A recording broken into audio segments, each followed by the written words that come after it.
ایک حدیث پیش کر کے بس پھر میں جو اصل ٹاپک ہے اس پہ آتا ہوں. بخاری اور مسلم کی متفقن علیہ صحیح حدیث ہے بنو قریظہ کی کہ آپ صلی اللہ علیہ وسلم نے چند صحابہ کو بنو قریظہ بھیجا. اس حدیث میں کچھ علمی نکتے ہیں, وہ نوٹ کر, وہ تو حدیث تو آپ سب نے سنی ہوگی لیکن اس میں کچھ اہم پوائنٹ ہیں نوٹ کرنے کے, وہ شاید آپ نے نہ سنے ہوں, وہ میں آپ کے سامنے پیش کروں گا. آپ صلی اللہ علیہ وسلم نے بنو قریظہ کی طرف ایک لشکر بھیجا اور حکم دیا کہ جب تک بنو قریظہ نہ پہنچ جاؤ عصر کی نماز. اچھا, میرے بیان کا اصول یہ ہے کہ آپ کو میرے ساتھ بولنا پڑے گا, ٹھیک ہے نا؟ جیسے میں جملہ ادھورا چھوڑ دوں تو آپ فل ان دا بلینکس, خالی جگہ پر کر دیں, تاکہ مجھے اندازہ ہو کہ آپ بھی میرے ساتھ شریک ہیں. ایسا محسوس نہ ہو کہ جیسے میں ٹی وی میں آ رہا ہوں, ٹھیک ہے نا؟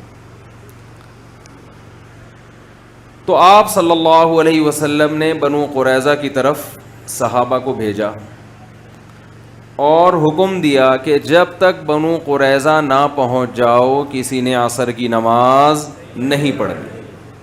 ٹھیک ہے, مشہور حدیث ہے.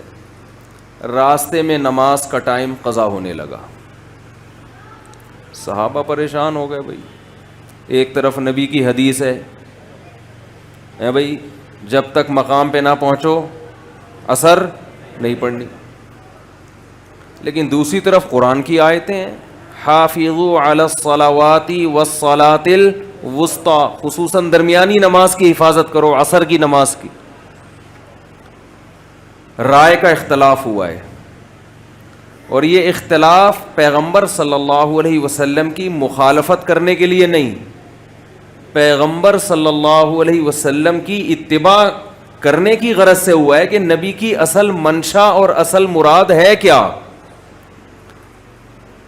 جنہوں نے ظاہر حدیث کو لیا, حدیث کے ظاہر کو, ظاہری الفاظ کو, انہوں نے کیا کیا کہ بھئی ہم نے نبی کے قول کے ظاہری الفاظ کو لینا ہے کہ عصر کی نماز جب تک بنو قریظہ نہ پہنچ جاؤ کسی نے نہیں پڑھنی, بس ہمارے لیے اتنا کافی ہے. اس کی باریکی میں جانا, اس کا مفہوم تلاش کرنا, اس کا اصل مقصد کیا تھا, اصل منشا کیا تھی, ہم اس کے مکلف, بول لو نا بھائی, نہیں ہیں. آپ تو پنڈی کے لوگ ہو یار. تو انہوں نے نماز قضا کر دی. دوسرے فریق نے کیا کہا, بھائی نبی کی منشا یہ نہیں ہے, الفاظ تو یہ ہیں, منشا یہ نہیں. نبی عالم الغیب نہیں ہے, آپ کو کیا پتا کہ ہم بنو قریظہ جب پہنچیں گے تو نماز ہی قضا ہو جائے گی. اور یہ جو قرآن کا حکم ہے حافظوا علی الصلوات والصلاۃ الوسطی, یہ ایک عمومی حکم ہے, یہ قرآن کی آیت اصل ہے, اور حدیث ایک خاص شرط کے ساتھ مقید. یہ میں اصطلاحی زبان میں اس کو سمجھانے کی کوشش کر رہا ہوں, صحابہ نے اتنی ٹیکنیکل بحث نہیں کی تھی, انہوں نے تو سادہ نا, یہ تو میں ایک فقہی اور اصطلاحی انداز سے سمجھا رہا ہوں کہ اصل تو قرآن کی ایک آیت ہے اور نبی کی جو مشہور اور متواتر حکم ہے, وہ تو نماز کے قضا کرنے کی تو اجازت نہیں ہے, اسلام میں تصور نہیں ہے. تو یہ جو حکم دیا جا رہا ہے کہ بنو قریظہ پہنچنے سے پہلے, یہ ایک قید اس میں لگی ہوئی ہے. وہ قید یہ ہے کہ بشرطے کہ وہاں پہنچ جاؤ, اگرچہ اس کی صراحت نہیں ہے. دوسرے دلائل کی روشنی میں یہ شرط کی صراحت کی ضرورت نہیں تھی, یہ شرط لگی ہوئی ہے.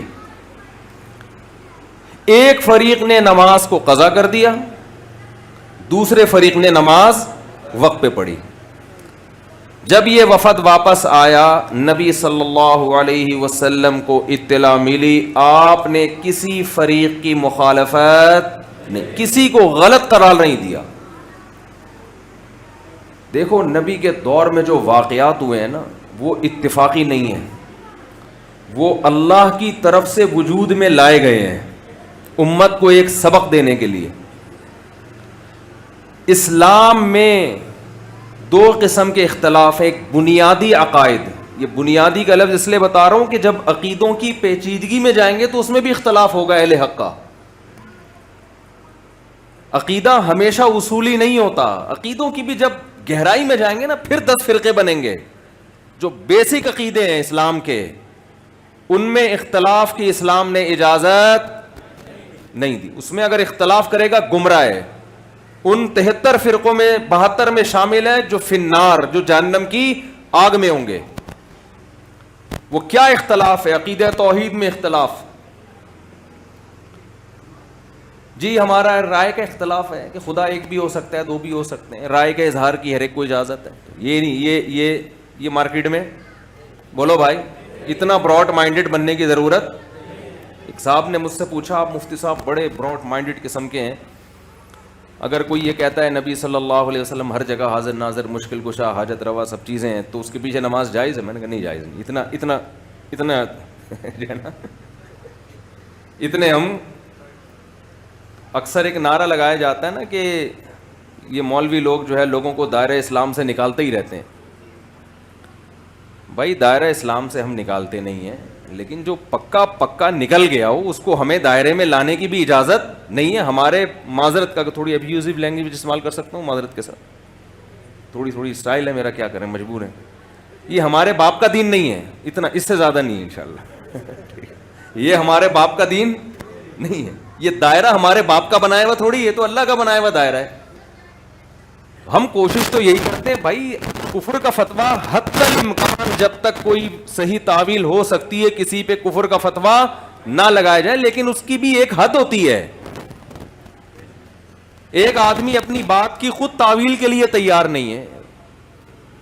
وہ کہہ رہا ہے بھائی میں نبی کو مشکل کشا سمجھتا ہوں، حاجت روا سمجھ. بھائی اس کا مطلب بتا دے حاجت روا کا. شاید مطلب یہ ہو کہ کچھ کھینچتان کے نکال لو. وہ کہہ رہے ہیں نہیں، اللہ نے اپنے نبی کو اختیارات دے دیے ہیں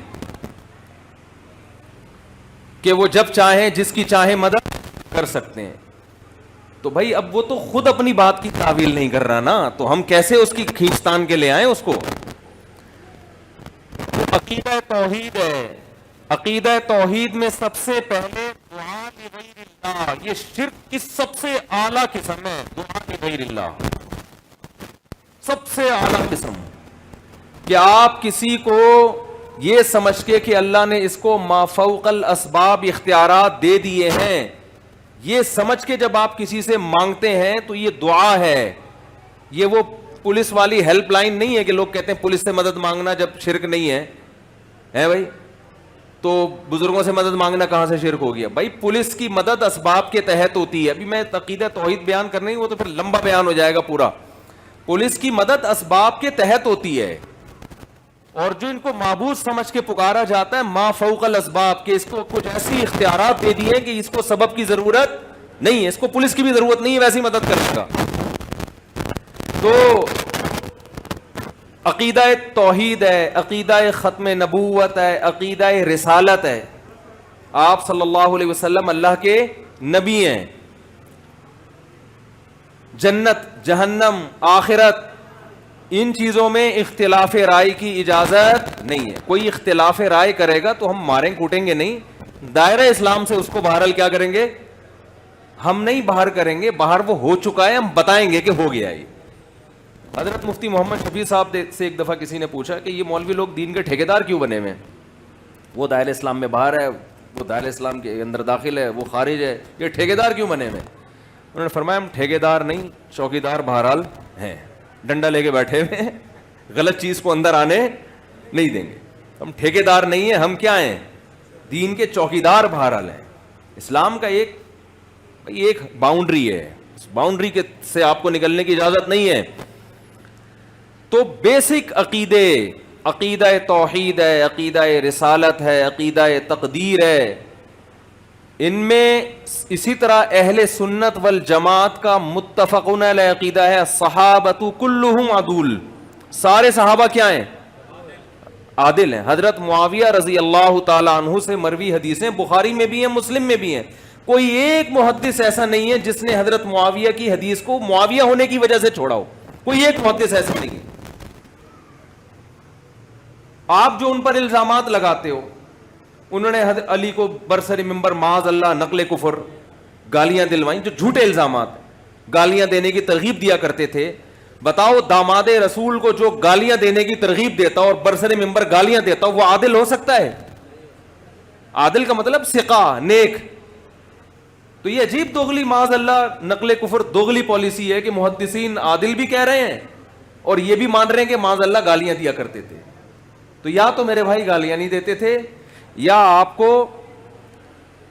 آپ نے یہ اردو کے میں خود سے ایک ترجمہ کشیدہ ہوا ہے اور خود سے حضرت معاویہ پہ آپ نے ایک الزام تھوپا ہوا ہے. ابھی میرا یہ ٹاپک نہیں، میں چاہ رہا ہوں جو بات میں کہنا چاہ رہا ہوں جلدی سے ہو جائے. میرے اندر بڑے فالٹ یہ ہے کہ میں جب چلتا ہوں نا کسی اسٹیشن کی طرف تو راستے میں قیام تام میں بہت ٹائم ہمارا گزر جاتا ہے.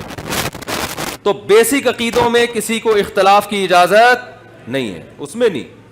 دوسری بات ہے فروعی مسائل. اب مجھے ایک بات بتاؤ کہ فروعی مسئلے میں اسلام میں جو عملی مسائل ہیں ان میں سب سے زیادہ یہ توحید کے بعد سب سے اہم حکم نماز کا ہے یا نہیں ہے؟ بولتے کیوں نہیں بھائی، کیا ہو؟ اسلام میں جب آدمی مسلمان ہوتا ہے، یعنی شرک کے بعد سب سے بڑا جرم گناہ کیا ہے اسلام میں؟ نماز قضا کر دینا. امام احمد ابن حنبل تو اس کے قائل ہیں کہ وہ اسلام سے ہی خارج، اور عبداللہ بن مسعود کی صحیح حدیث بھی ہے اس بارے میں کہ ہم نبی کے دور میں کسی گناہ کو کفر نہیں سمجھتے تھے، لیکن نماز چھوڑنے کو ہم کیا سمجھتے تھے؟ کفر. اب یہاں کفر سے کفر دون کفر مراد نہیں ہو سکتا، اس لیے کہ وہ تو سارے گناہ ہیں نا، اس میں تعویل نہیں ہو سکتی عبداللہ بن مسعود کے اس قول میں. اس لیے امت میں اختلاف رہا ہے کہ کسی گناہ کے بارے میں کسی مجتہد کا یہ قول نہیں ہے کہ چھوڑنے سے کافر ہو جاتا ہے، لیکن امام احمد بن حنبل کا نماز کے بارے میں کیا قول ہے؟ جان کر چھوڑنے سے کافر ہو جائے. حتیٰ کہ شیخ بن باز کا یہ فتویٰ تھا، سعودیہ کے سابق مفتی اعظم، کہ اگر کوئی رات کو سویا اور اس نے فجر کی نماز کا الارم نہیں لگایا اور الارم لگایا صبح آفس کا 8 بجے کا، وہ کافر ہو جائے گا، اس کا نکاح بھی ٹوٹ جائے گا. تو اتنا بڑا حکم. ایک بات، صحابہ کا کس میں اختلاف ہو رہا ہے؟ یہ جو بنو قریظہ والی حدیث میں، روزے میں ہو رہا ہے، زکوٰۃ میں ہو رہا ہے، کس میں ہو رہا ہے؟ نماز میں. اس سے بڑے اختلاف کی مثال مل نہیں سکتی. ایک یہ نمبر لگا کے نوٹ کریں. دوسرا، نماز بھی کسی سنت یا نفل نماز میں اختلاف نہیں ہو رہا.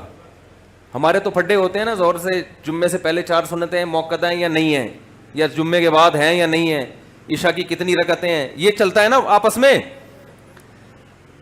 پولیس بلوانی پڑے گی بھائی سمجھانے کے لیے بات. ہمارے پھڈے کیا چل رہے ہوتے ہیں؟ فرائض میں ہمارا کوئی اختلاف نہیں ہے، ہمارا تو سنتوں میں چل رہا ہوتا ہے کہ ظہر سے جمعے سے پہلے کی 4 ہیں، جمعے کے بعد کی ہیں کہ نہیں ہے. کچھ کہتے ہیں نہیں ہے، کچھ کہتے ہیں وہ صدیوں پرانے جھگڑے ہیں، وہ چل رہے ہیں اور وہ چلتے رہیں گے. وہ عیسیٰ علیہ السلام سے پہلے کوئی ختم، جب حضرت عیسیٰ علیہ السلام آئیں گے نا وہی ختم کریں گے. اس سے پہلے ہمیں برداشت کرنا ہے ان پڈوں کو، سمجھ رہے ہیں نا، یہ ختم ہونے والے نہیں ہیں. تو یہ جھگڑے، یہ سنتوں کی لڑائی ہوتی ہے ہماری. اور حضرت نبی صحابہ کے دور میں جو اختلاف ہوا وہ نماز کی سنتوں میں نہیں بلکہ نماز کی فرض میں. کتنے پوائنٹ ہو گئے؟ 2. نوٹ کریں اس کو. 4 شادیوں پہ بھی بات ہوگی انشاءاللہ، یہ ذہن میں رکھیں. یہ تو میں فرض سمجھتا ہوں. ایک صاحب ہمارے دوست ہیں، بڑی توحید کی بات بہت کرتے ہیں نا. مجھے ایک دن کہنے لگے یار تم 4 کے قائل ہو، میں توحید کا قائل ہوں. مجھے کہنے لگے میں 1 کا قائل ہوں. یہ توحید، یہ عقیدہ توحید کے زیادہ قریب 1 ہے یا 4 ہے؟ 1 ہے نا. میں نے ان سے کہا توحید اللہ کا خاصہ ہے، اللہ کے علاوہ کسی کو یہ حق دینا یہ توحید میں شرک ہے. میں ہوتا یہ خالص توحید نہیں ہے بھائی. اللہ اکیلا، بس اللہ ہی ہے. بیویاں اکیلی نہیں ہونی چاہیے. ہم صرف ہمارا معبود 1 ہے بس. اس کے بعد ہر چیز ہماری 8-8 10-10.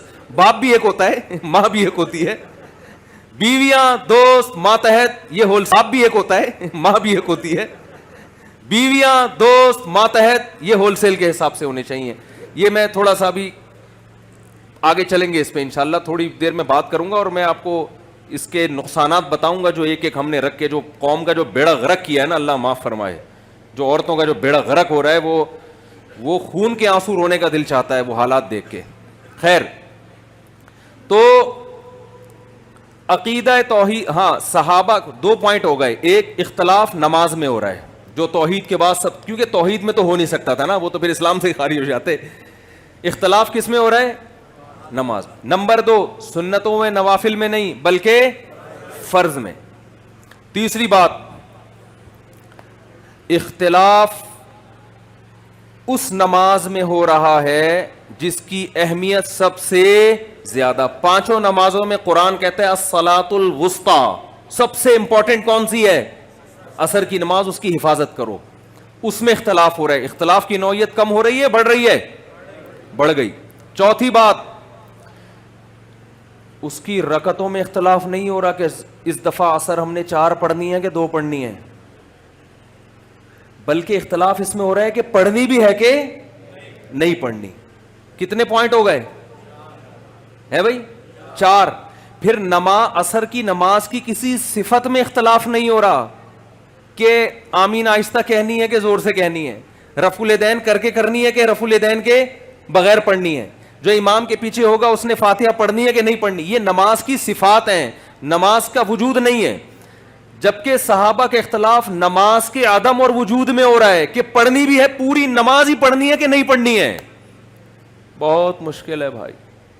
میں سمجھا پا رہا ہوں اپنی بات؟